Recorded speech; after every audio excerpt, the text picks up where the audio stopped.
Hey guys, it's Wert. Welcome back to another video, and this is going to be part 2 of my, ranking of every single Smash Ultimate character from my least favorite to my most favorite. So, if you haven't seen part 1, make sure to check it out. I just finished recording it, so I haven't seen any criticism on that video yet, so hopefully it isn't all negative.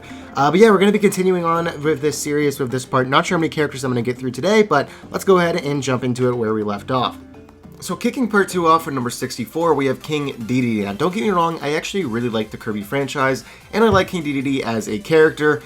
You know, like in his own games and coming into Smash, I think was actually a pretty good inclusion. However, I don't love him in Smash gameplay-wise. I feel like there's a lot of weird jankiness to his moveset, a lot of weird hitboxes and stuff like that. Also, there's a lot of Gordo spam, which is a very frustrating move to play against and play around. But, you know, I don't think he's like the most toxic character out there. Some people really despise his character and his gameplay style. Some people really abuse his gameplay style. I don't think it's as bad as people think. I think it's pretty exploitable, given he's a heavy, he's not a top tier or anything like that. So he's a pretty exploitable character in that regard. And again, I do like King Dedede as a character from his franchise. So we're definitely getting to the territory with these characters. I don't despise them at all. I just think I'm a little bit impartial, and some little nitpicky things is why these characters are lower. So yeah, don't get too offended that King Dedede is, quote, this low, when really, in reality, it's not even that low. Next up, we have Villager, a very, forgotten and underwhelming character in Smash Ultimate for a lot of people. However, over this summer, I did actually get some respect for him, because when Animal Crossing New Horizons came out, I picked up this character a little bit and started playing with him, because I was just kind of curious to how Villager in Smash was relative to the Animal Crossing game, because I was playing so much Animal Crossing. And the moveset actually came out pretty well, all things kind of considered. Animal Crossing isn't really an action game, so putting a character like that in Smash was definitely a challenge, and I'm glad they actually got around to doing it back in Smash 4. Or, yeah, it was Smash 4 when Villager came out. You probably should have been in Brawl, even in Melee. Well, probably Brawl makes more sense. But, overall, I'm glad this character's here. I'm glad we have Animal Crossing in Smash.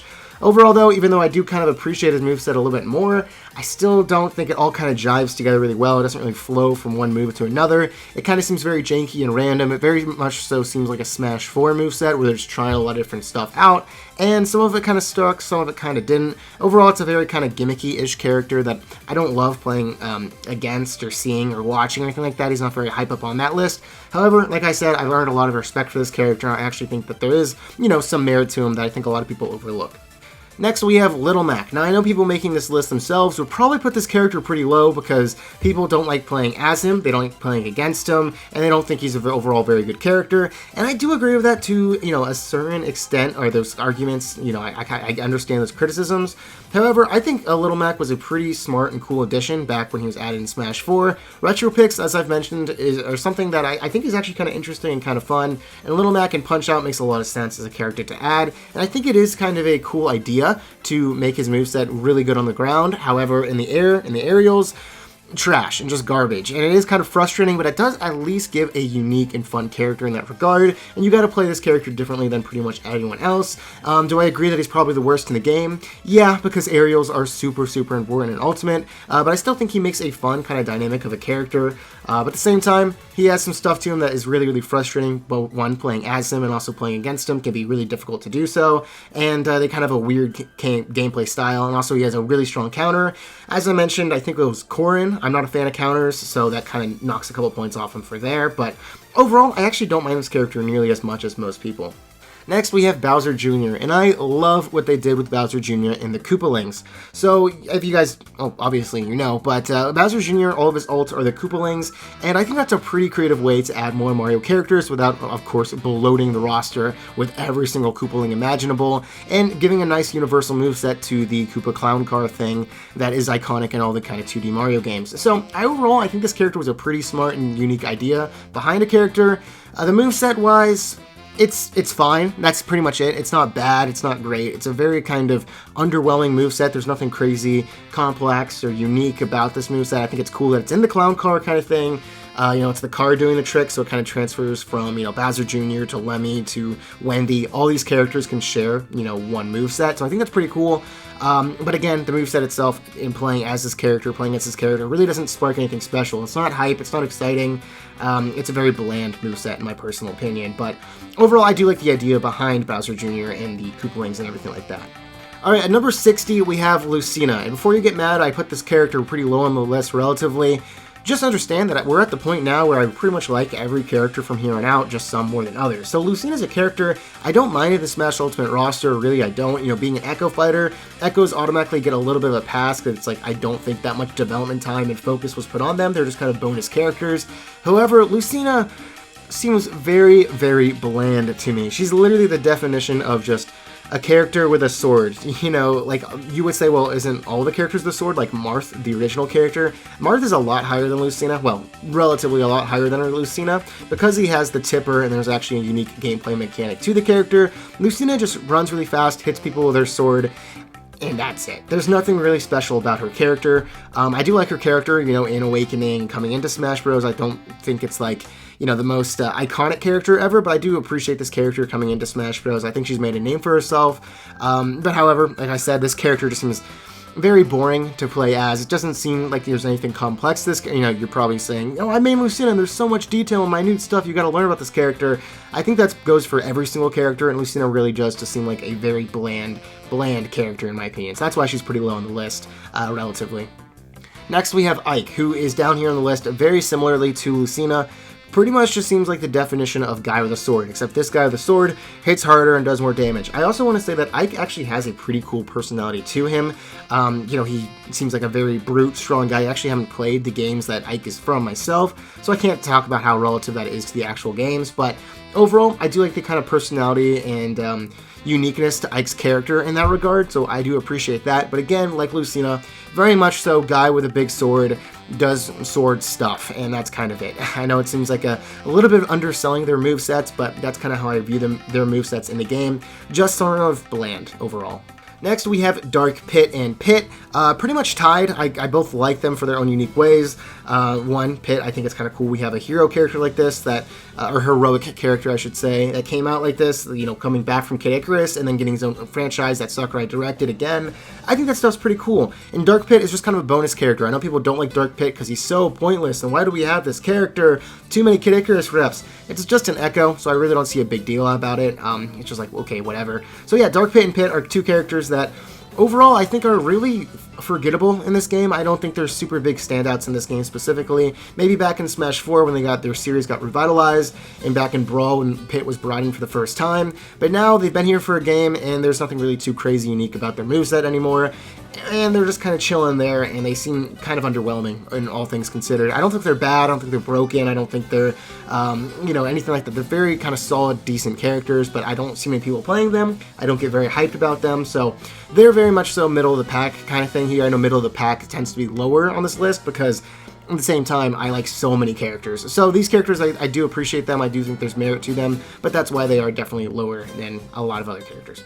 Next, we have R.O.B, and I know a lot of people also out there really don't like R.O.B, and I sort of agree with them to a certain extent. I do think there is some kind of stressful stuff about his gameplay. Some people think that he doesn't deserve a roster spot because he's not a video game character.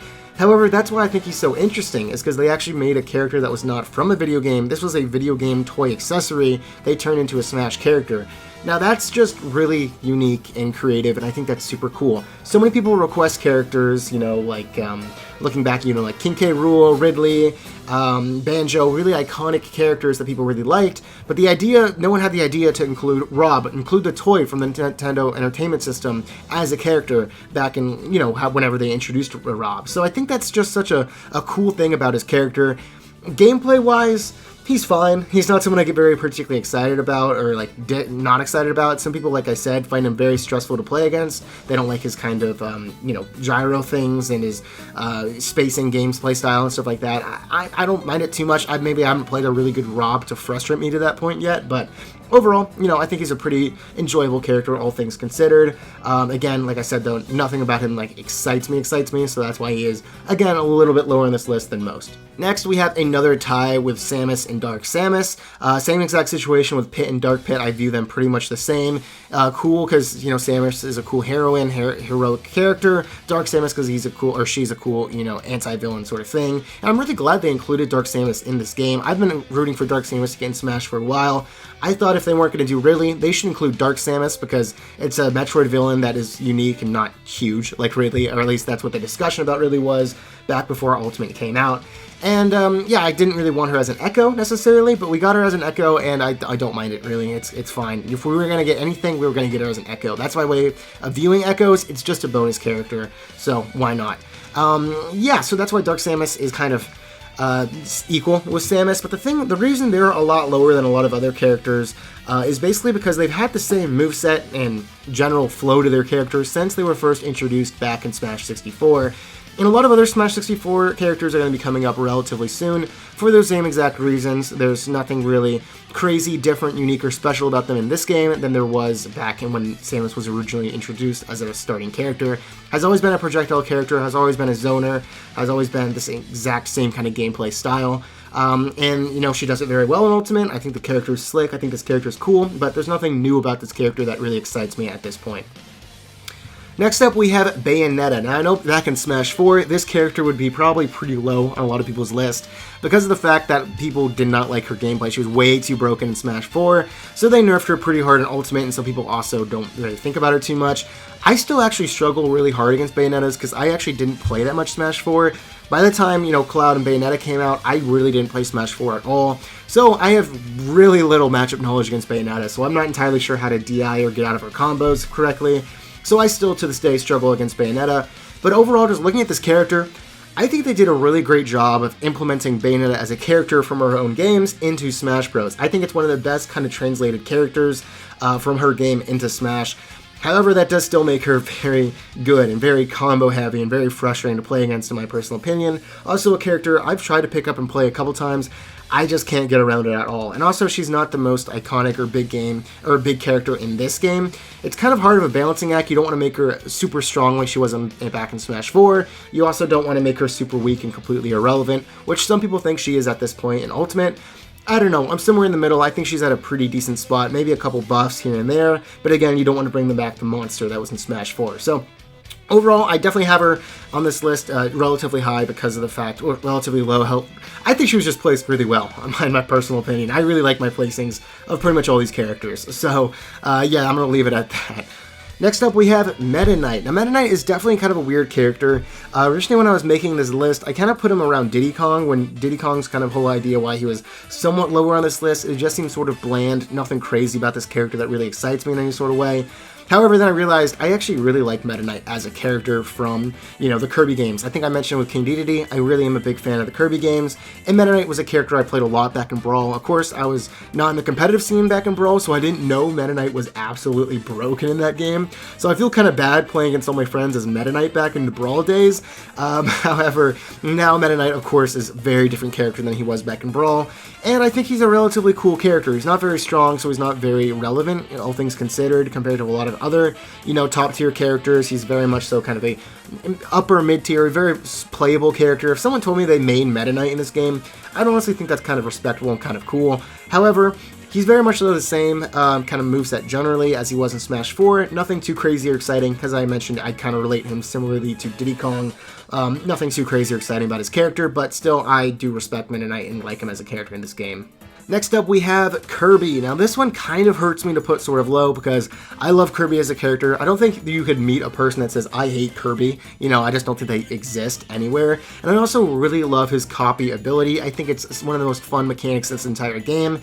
But at that same time, I really wish he was more competitively viable because I'd love to see gameplay matches where competitive matches where Kirby actually takes advantage of copying their opponent and does it more of an actual strategy rather than just a gimmick, which right now kind of feels like sort of a gimmick. Everyone gets excited when they see the new cute Kirby costume, but then you don't really see that come out in gameplay because Kirby doesn't really seem like a competitively viable character. There's a lot of Kirby's online. I've noticed maybe that's just a more recent thing, but Kirby Online seems like a very different character than a competitive, legit Kirby.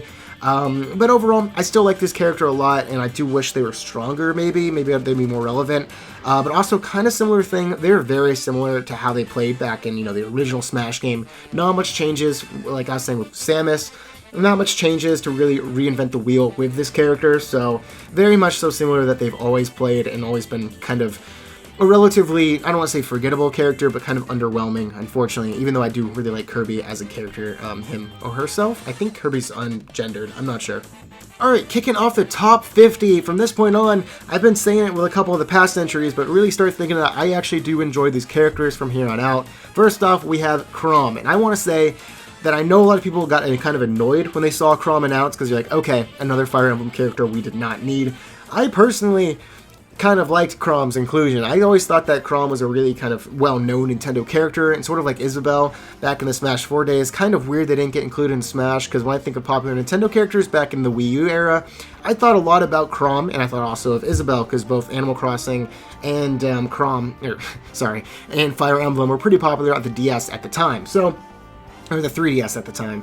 So yeah, I'm glad Chrom finally got his chance in Smash Bros. Of course, he is somewhat of an echo. I say somewhat of an echo because he does have the same moveset as Roy, but then he has, you know, Ike's up B and a couple other weird tweaks like that. So he's kind of his own unique character, but at the same time, he doesn't really have much of a personality in this game. He doesn't really feel like he was hyped up like a lot of the other newcomers. Kind of, you know, the echo thing. He's an echo, so he's not as exciting of a newcomer.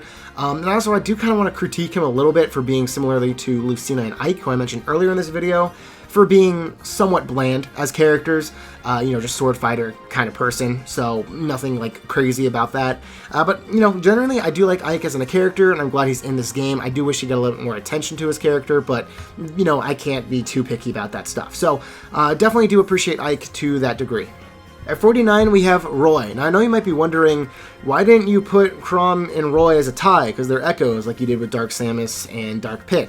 Well, I actually think that Roy and Chrom are relatively pretty different, but at the same time, play somewhat similarly and would be placed next to each other regardless of whether they're being echoes or not. So, yeah, I decided to make them two different spots. And yeah, Roy's a character that I also find very strong. Like Ike, I think they're some of the strongest characters in the game. I think they're kind of undersold as characters, honestly. I think there's a lot of untapped potential with them, especially Roy. I know some people are disgusting with Roy, but Roy's very, very good in my opinion. And I think it's actually kind of stylish. You know, like I mentioned, Marth is going to be a little bit higher, just a couple spots ahead. But Marth's going to be up here because I actually think that there is cool merit to having his tipper and pulling it off. Of course, Roy's tipper is way easier than Marth's, but I still think there is some kind of respect there in the character. I think he's a little bit more, you know, challenging and unique to play than someone like Lucina or Ike, and even more so than Chrom, just a little bit. So I think there is some charm to his character in that way, and I also think that he is a relatively kind of interesting character from his own games. So that's why Roy is a little bit higher up, and also there's a lot of memes about Roy. Roy's our boy. We're glad to have Roy back. People like Roy for very strange things. I don't know, but I appreciate him in this game as well, kind of for those reasons. Next up, we have Sheik, and this one kind of hurts me because I wish I could place her higher, because I love Sheik as a character. I main Sheik in Melee, however, in Ultimate, she just frustrates me so much because I wish she was better. She can rack up damage in really, really fun combos, however, killing the opponent and finishing them off is such a battle, and also she does such little damage output. I think everyone's complained about Sheik for a very long time. I'm glad we have a character at this extreme level, though. You know, we have characters like Ganondorf, who have very slow moves, but can deal out so much damage. Then we have characters like Sheik, who are the exact opposite of Ganondorf. So that's why I think it's kind of interesting, but I do wish there was more merit in her gameplay. So yeah, overall, though, you know, I like Sheik as a character. I do wish there was more, and she had more of a focus in this game. Wish maybe I don't want to say she's top tier. I don't want her to be like top 5, because then she'd be incredibly difficult to play against and incredibly easy to play. Maybe if she got some big buffs. So it's kind of a weird situation with Sheik. I don't want her to be too strong, but I also think she's a little bit too weak right now. Good luck, developers, pleasing me. I know I make no sense, but yeah. Overall, I do like Sheik, but at the same time, she kind of frustrates me because I wish she was better and a little bit more viable. Still looking at the time right now, I think that's a pretty solid spot to wrap up. I actually got through a little bit more than I thought I would in this episode, so yeah, very much so kind of middle of the pack grouping of characters I appreciate and like for some reasons, but then are not as exciting as a lot of other top characters we're going to be getting to from the next video and now on. So, hope you guys appreciated this video, or liked this video, and I hope you guys can respect my opinions on these characters. If you guys have any other opinions, please let me know in the comments below. I want this to be an open discussion. So thank you guys so much for watching. I'll see you next time, and bye-bye.